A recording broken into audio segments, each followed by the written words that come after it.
Good morning. Yes, that's right. South by, let's do this. I'm Shuronda Robinson, and I am so honored to be with you this morning to help moderate this amazing panel on moving the needle in Black health. And so take your seats, join us, and thank you for those of you who are joining us on live stream. We welcome you as well. I have been told not to do something, which means I'm going to do it, and that is to take questions. I really do want there to be a conversation with the folks that are in the audience, and so I've asked my esteemed panelists to limit their remarks so that we can talk with you all. I feel like conversations on this topic, we don't have them very often, and so we want to make sure that you're included. Is that okay? All right, let's get it. So thank you for the applause, the one person who was clapping in the back. Appreciate you so much.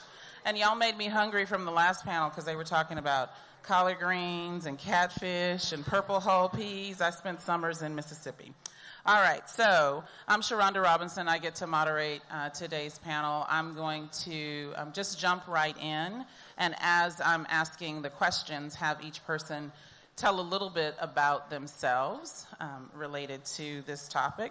These are leaders that you see here on the stage, and they have been working collaboratively and collectively over a number of years to address this issue. So this wasn't just a panel that was put together for South by. These are people in the community who are really dedicated to this work. And so I'm going to ask everyone to answer this question, and then Kelenne, I'm going to come to you with the second question. So the topic is moving the needle. For those of you who don't know, can you give, for those of us who may not know where the needle is today, can you give us an overview of the state of Black health? And Ashton, I think I want to start on your end, and we'll come back this direction. Is that okay? Sure, that's and fine. And how your organization plays a role in moving the needle. I certainly will yield to Shannon Jones, who is the king of data and has been for a number of years. But some data points that I would put out. Blacks are only 8% of the population here in Travis County, but more than 25% of the blacks have difficulty accessing health care. Cancer is the number one killer among blacks in Travis County. But you hear that and you say, well, maybe that has to do with diet and they don't exercise enough. Well, let's just look at black women. Black women who are diagnosed with breast cancer in Travis County are more than 2 times likely to die than white women, irregardless of income or profession. So it's not about money. It's not about education. It's not about jobs. There's something else going on as it relates to disparities. And then briefly what I would say is we shouldn't be surprised by it. If we go back at least to 1928, in the 1928 plan, and understand about the way that blacks and later Hispanics were moved east of what was then East Avenue, what we call I-35, and the Negro District was created. But it wasn't that it was just created. It was that they reduced the zoning laws to allow things that weren't permitted west of East Avenue. So city dumps and tank farms, all those things when you drive now, or at least over the last 20 years on the airport, and you say, why are those things over here? They were there intentionally. And all those things contribute to the social determinants of health and poor health. So it's not a surprise when we see the health disparities that reside in the Eastern Crescent. Kelenne, I love the shirt, by the way. Can you style it for us, please? That's you important didn't say that for about everyone. my shirt. Okay, well, wow. Equidad, ATX. I'm just saying we designed the logo for that shirt. So yes, Black Mamas ATX. Thank you for that. Good morning, everyone, and thank you for that, Shuronda. I'm the executive director of Black Mamas ATX, an organization who was founded by and continues to be run by Black women, Black birthing people, and Shuronda was a foundational member of creating our organization, so I just want to give her that props. That's why I'm wearing the t-shirt she designed. In terms of the state of Black health here locally, I can 100% agree and attest to what Ashton just mentioned. And the statistic that Ashton mentioned around breast cancer for black women, that is reflected in so many other places. For example, in maternal mortality, black women are also 2 times or 2 times plus more likely to die as a result of childbirth compared to our white counterparts here in Texas. And that is not, it is not an issue of socioeconomic status, education. It involves, if you have a PhD and you have a child, you are still more likely to die as a result of childbirth compared to a white woman who dropped out of high school, right? And so these disparities are systemic.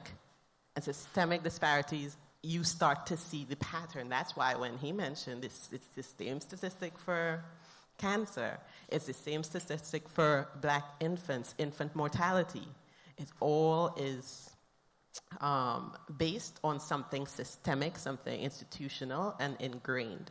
And anecdotally, I see it in families reaching out for help with groceries, help with rent, pregnant mothers being put out of their homes and trying to find places for them. So we see it every day in our work.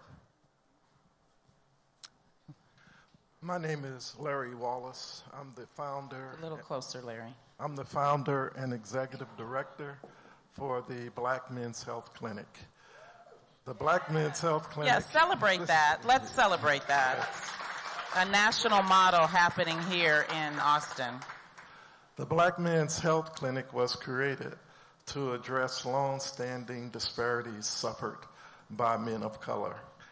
We recognize the trauma that men have faced throughout the years, and traditional healthcare systems are not equipped to really reach the population. And you may ask why. It's because in order for you to reach a population, you need to understand the population. And you really should have a lived experience. At the Black Men's Health Clinic, we have all of that. We consider ourselves unique. When we talk about the current state of what's happening here in Austin, we can just look at what's happening in the state of Texas. The state of Texas is one of 9 states that really ranks highest in availability to food for low-income residents. With that, it's over 10 million individuals that are in that situation. So we can understand why we see it here in Austin. It's really not just Austin. And so being number 2, only behind another state, we are in that category. So the Black Men's Health Clinic, we have 3 principles that we work through. It's mental health, it's physical health, and it's social determinants of health. When you talk about infant mortality that's suffered by black women, it's a systemic issue, and it's for the entire black and brown population.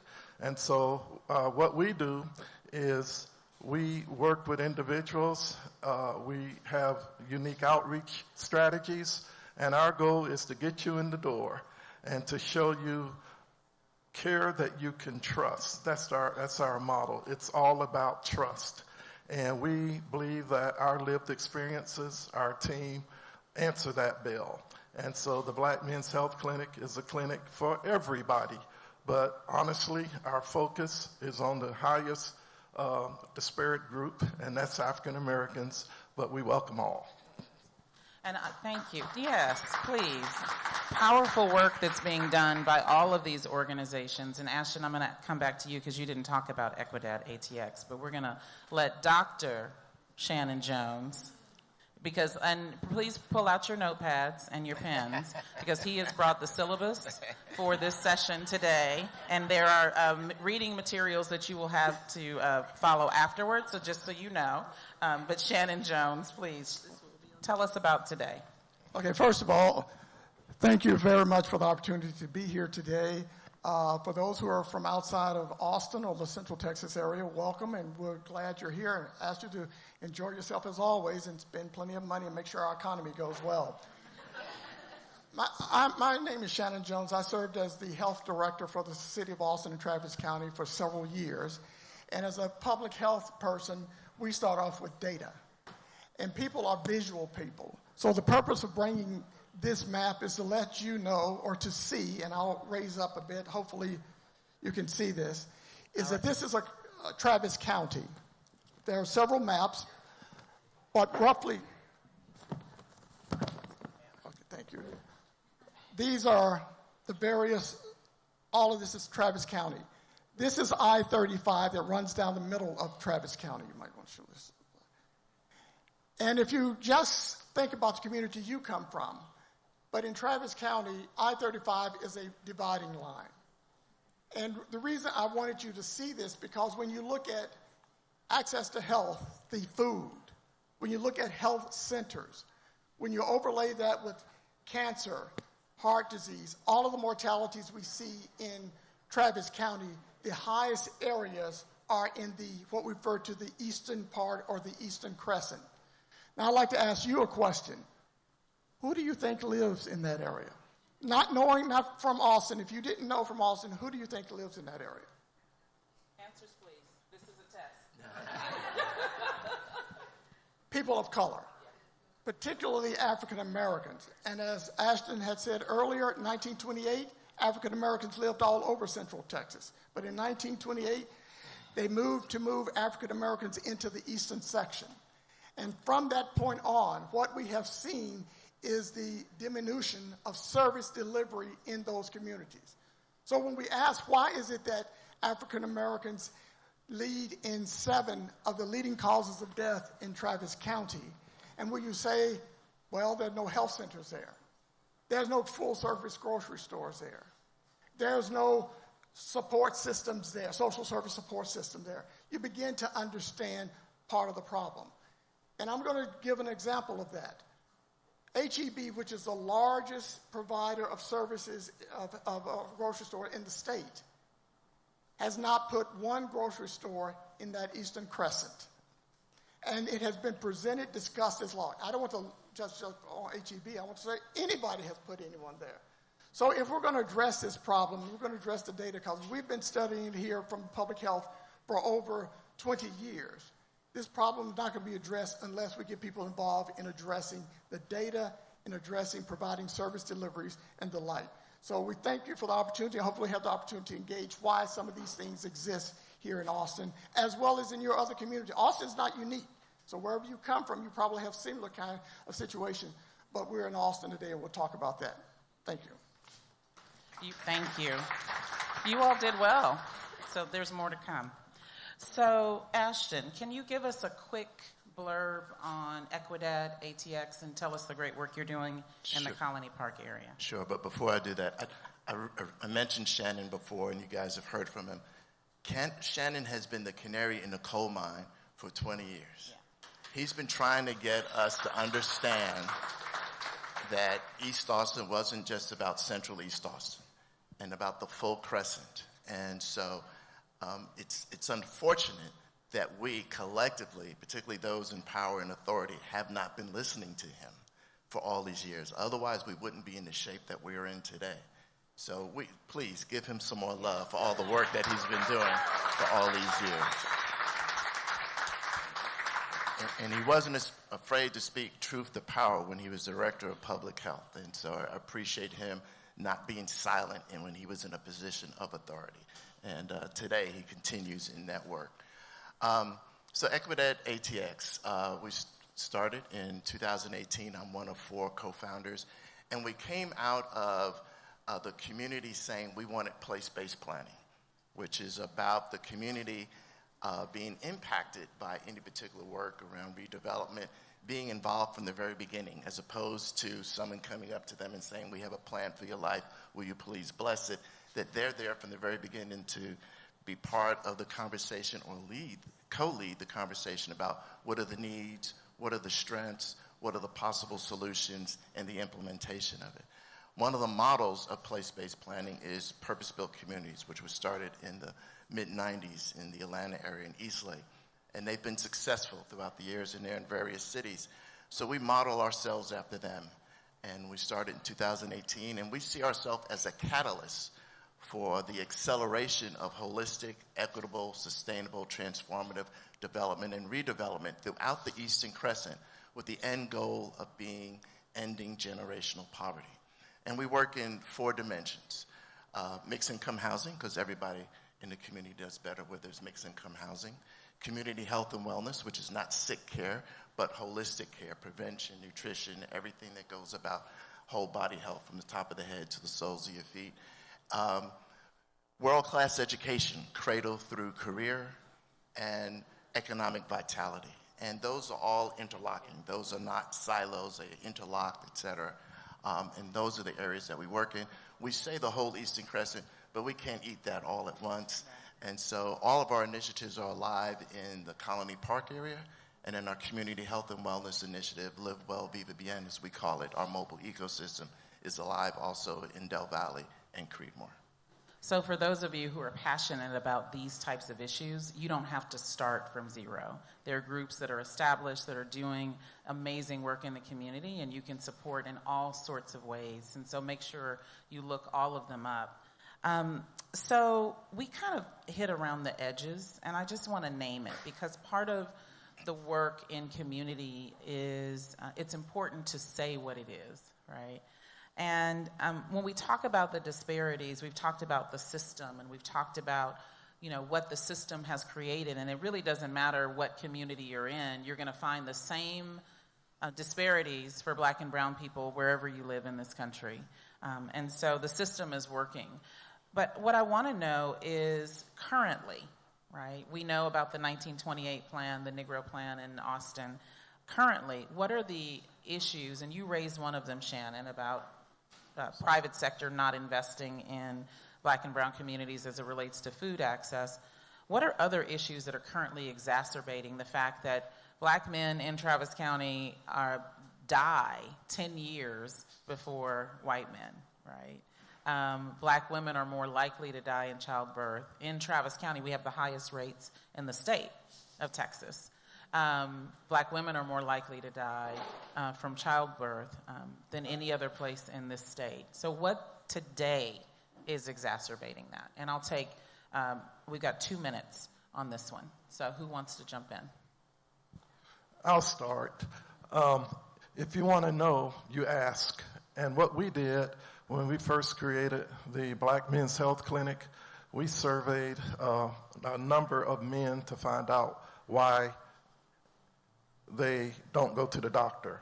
And most of it was around mistrust, feeling like the system is really not for them, their own lived experiences. Many men are, and we deal with low-income populations as well as insured populations. But those that were low income, they had issues with even trying to get an appointment. It's hard to get off work when you're minimum wage and your employer don't let you off to go to the doctor. So that means they have to try to get there during the evenings, and most health systems don't provide that type of access. The other thing we learned is what happens even when you get to the waiting room. If you get an appointment, you show up in the waiting room, and it's not a welcoming environment for African American men. And so extended wait times. I'm here, I'm on the clock, and nobody seems to be concerned about timely service. Once I get in to see the doctor, he's looking, or she is only looking at the computer, never make eye contact with me. We never have a dialogue about really what's my problem. They give me a prescription and send me on my way. And that does not work. And so that is a huge problem. That is one of the reasons that we have what we have as it relates to Black men and healthcare. So access and cultural proficiency and how the system is structured in terms of access. Who else? One more person on this, and then we're going to jump into a question about food. My answer, listen to Black women.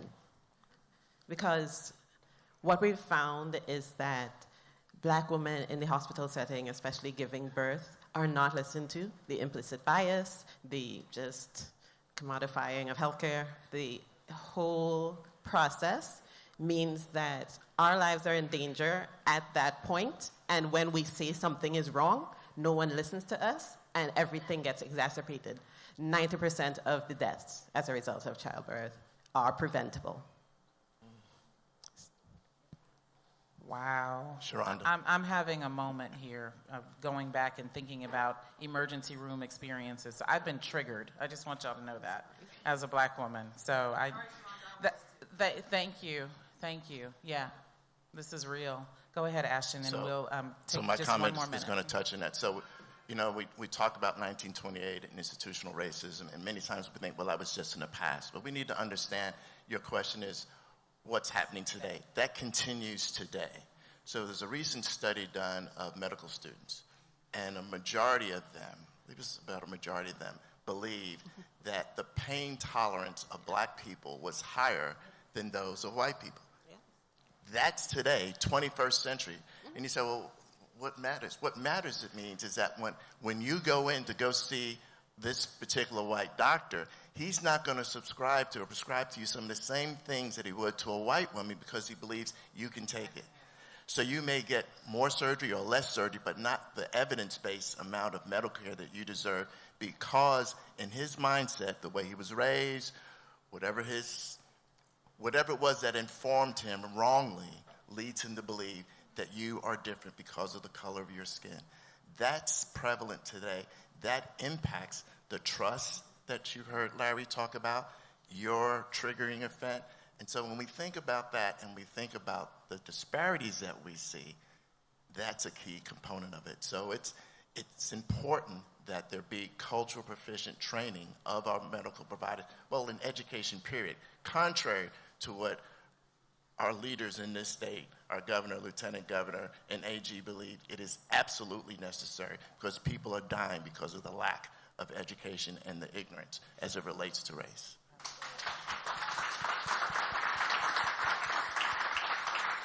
Yeah, we can't just talk around these issues, right, as a community. And so what you're experiencing is a way to understand it and a way to bring that information back to the discussions that you're having. They really will make a difference. I will just tell you that anytime you see a Black man or a Black woman in a healthcare setting, they need an advocate. They need someone who can stand in the gap for them because they're not being heard. Yeah. So just, make that your angel duty moving forward. Okay. All right, that helped me. Thank you, Joy. All right, so let's talk about food, because that's what we're here to talk about, right? So, Shannon, what's the relationship between food and nutrition and some of these outcomes that we're seeing in terms of access and equity? Well, what we've seen in Travis County particularly is, and coming from a public health perspective, is that if you look at the leading causes of death and mortality and morbidity in our community, what you see is those zip codes, those census tracts, where you do not have access to healthy foods. And once again, on the map I showed you, the Eastern Crescent is at the highest rates of those who end up in emergency rooms or ends up in the morgue, unfortunately, in many cases, are in those areas. And let me give you an example. As I mentioned earlier, in that Eastern Crescent, the average African American has to go 5 to 6 miles to get to the local grocery store. Let me also remind you, in those areas, there are no transportation system for the most part. There's no bus routes that connects all of those areas. And as a result, what does that mother who has a child who is needing food, where does he or she have to go to take care of them? They go to the local store, convenience store, and that store is full of processed foods, negative items that result in them feeding. And I'll give you just one example in responding. As part of our WIC program, one of the things we did was provide nutritional services. So WIC is women, women, infant, and children. I'm sorry. Thanks very much for reminding me. That support is provided to mothers and fathers of children up until age 5, and then mothers a little further after the pregnancy. The question is that we had two ladies who for the first 5 years after birth of their child did not know anything about WIC, and the only place that she got food for her children was at that convenience store. And so she had 2 children, both of them had diabetes, because the products that she got, that she provided every day, every week, every month to her children was from that convenience store. Now multiply that by day after day, by population, you begin to see why we have numbers like we hear here in Austin and around the country today. Thank you. So I do want to open up for questions, and so I hope that some of you might have a question for our group that's here today. I'm going to repeat your question if you have something. Oh, wait, we got a mic in the audience. Go ahead. But still repeat. All right, perfect. So I think we have a question over here in the pink. And if you could tell us your first name and where you're from. Good morning. My name is Julianne Eckert, and I'm the Senior Director of Clinical Quality Programs of Clover Health, which is a Medicare Advantage insurer. And with that role, part of my role is driving engagement with our membership to improve their health outcomes. And you mentioned something very poignant that I, as a clinician, am always trying to work with my population of not having trust in the medical system. And what are ways that you feel that us as payers, because we have a very tight relationship with our providers and our PCP, because we feel it is central to improving health outcomes of our members, what would you recommend as ways to start developing that trust within your population and your communities? It starts really with the phone call, with the appointment, with the first exchange. Culturally appropriate care is really not widespread around the healthcare system. People want to talk and visit people that look like them. So if you go into a clinic and you don't see a person of color right from the beginning, that sends a message. So I think the outreach component is important. People that are marketing your services, if you're going into the black and brown communities, you should at least have some black and brown people as a part of that. Same as I mentioned earlier, accessing the care itself, people that look like you, people that understand you. I've worked in a system where we had multiple large health centers, and I heard from one black community that says, we only want black providers, black staff, black, black, black.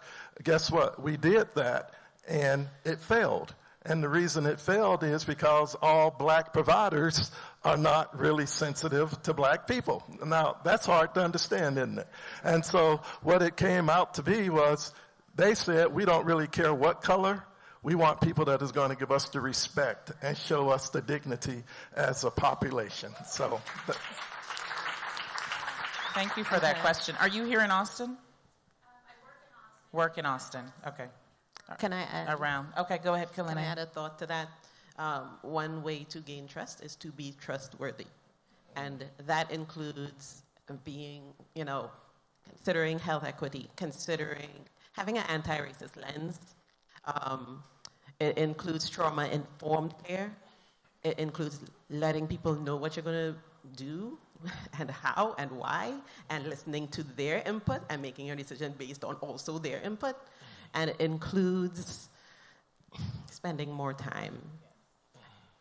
That be trustworthy is the core. And how do I get that? How do I get that trauma-informed care? How do I get that racial equity lens?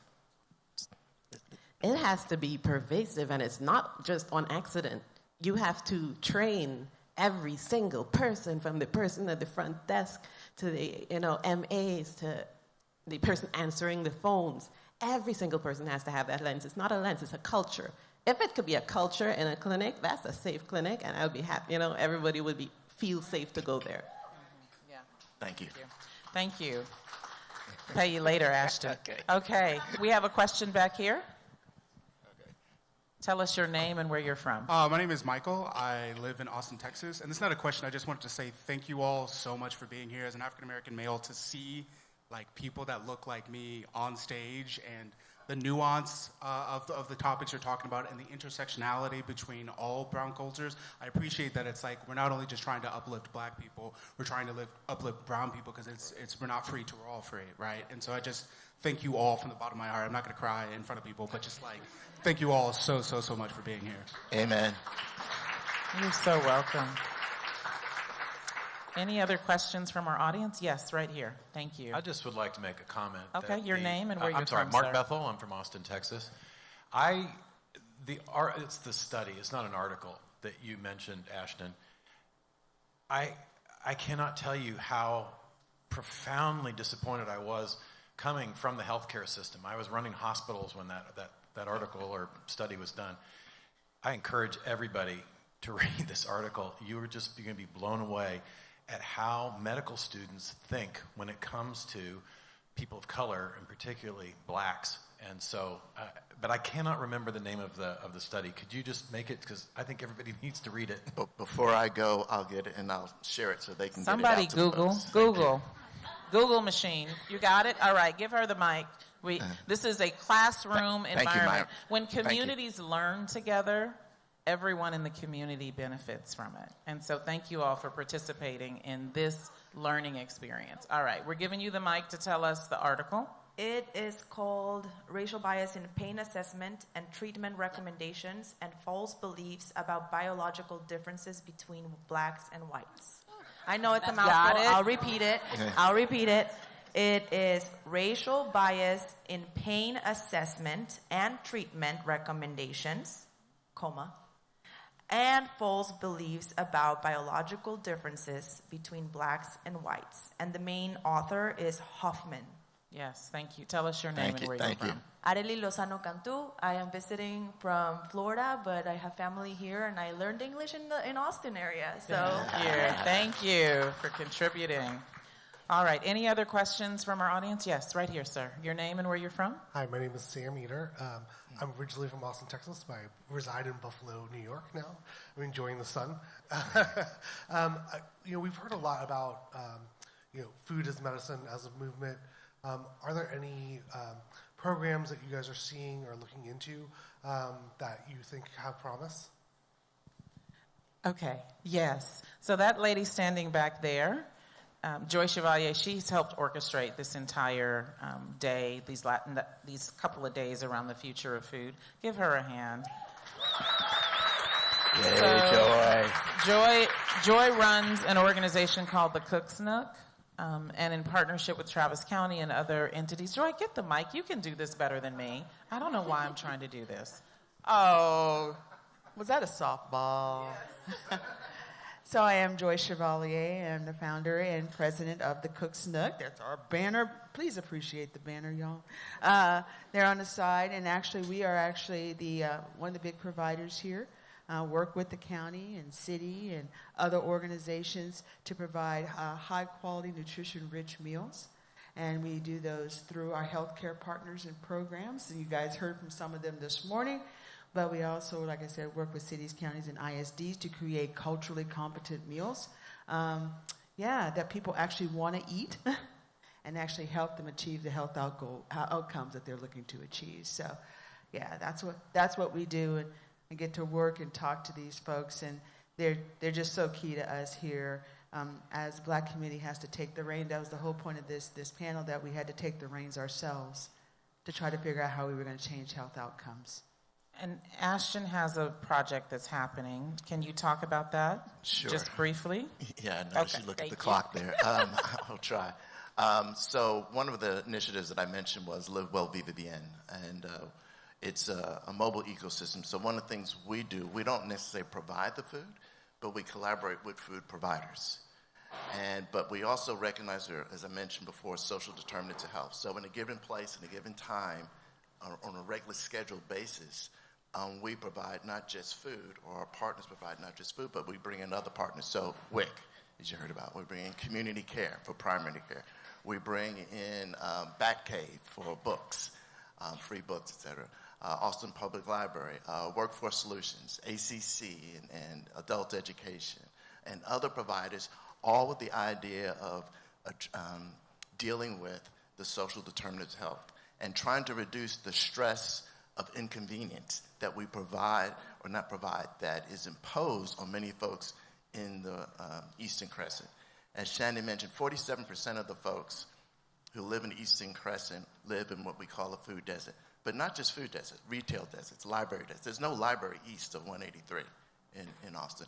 So how can we reduce the stress of inconvenience? So the person who doesn't have a car doesn't have to spend an hour taking 2 buses to get to a grocery store.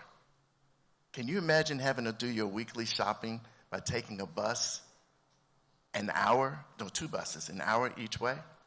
So how can we reduce it? So we're trying to do it temporarily with mobile units coming together on a regular basis, but also using brick and mortar where it stands. So in one community, Conley Park, we're bringing these resources together at the rec center so that folks don't have to travel to get workforce development. They don't have to travel too far to get food. They don't have to travel to get HVAC certificate training where they can then, after they get the certificate, earn $54,000 a year and increase their ability to address some of the other social determinants of health. So co-location is important, and connecting and dealing collaboratively with other partners. You can go fast by going alone, or you can go far by going together, and we believe in the latter. Absolutely. So I also want to just shout out that through the Black Leaders Collective, as a result of the Winter Storm Uri, we started a program called Feeding the Village, where we are hiring with partnership with Good Works Austin, Black restaurants and food trucks to provide culturally, appropriate, thank you, culturally appropriate meals for the communities to address food insecurity. So there's a lot of work happening in this space. Thank you all for your questions. I want to give our esteemed panelists an opportunity to talk about what brings them hope in terms of changing the disparities and outcomes in our community. And there's a clock right here, y'all, so I'm just saying. Okay, who wants to go first? I'll go first I can get out of the way. The Black Men's Health Clinic is a place of hope, restoration, and safety for all men of color. We believe that coming into our space will give us an opportunity to address all the needs. One of the things we do is workforce development. We know that in order for us to be successful, we have to have people that work in this industry that look like us. And so our clinic is really used as a place for interns and residents and students to come through and have their experiences. We're connected with University of Texas, Seton, Ascension Hospital, and in our space we have students right now for social workers, for pharmacy, for law. And so those are services that we believe are critical going forward, and we contribute to workforce development. Let those people be in an environment, see black people, see people, brown people, so when you graduate and you get your first job, you're not dealing with culture shock. Generational change. Shannon. I would like to give a warning, though. What we have seen is progress, but what we want to be mindful of, we've been here before. So if we don't learn from the past, we will find our future. The whole impact of the cost of living, gentrification, not only in Austin but in other areas, are pushing population further and further out. So we need to be more proactive in engaging in making sure that we build a structure within the communities we have without pushing populations out if we're going to consider ourselves successful. All right, so you guys are going to be down to like 3 words. All right. What brings you hope around this topic? The fact that a health system consists of all organizations, people, and actions whose primary intent is to promote and restore and maintain health. We are doing that. We are changing the system by our presence. And as long as we sustain, we're going to do it. What gives me hope is that there are significant partners out there that have said, Ashton, we can buy into the dream of transforming communities in a collective manner. And I'm not going to be able to mention all, but, Cook's Nook, the Food Bank, Avance, El Buen Samaritan, WIC, Bad Cave, Black Men's Health Clinic, others, all working together. I think we can do this if we keep at it. And as Shannon said, if we're mindful of the past and we'll be intentional about bringing an equitable future, we can transform the Eastern Crescent. Give them your love. Thank you. Thank you so much.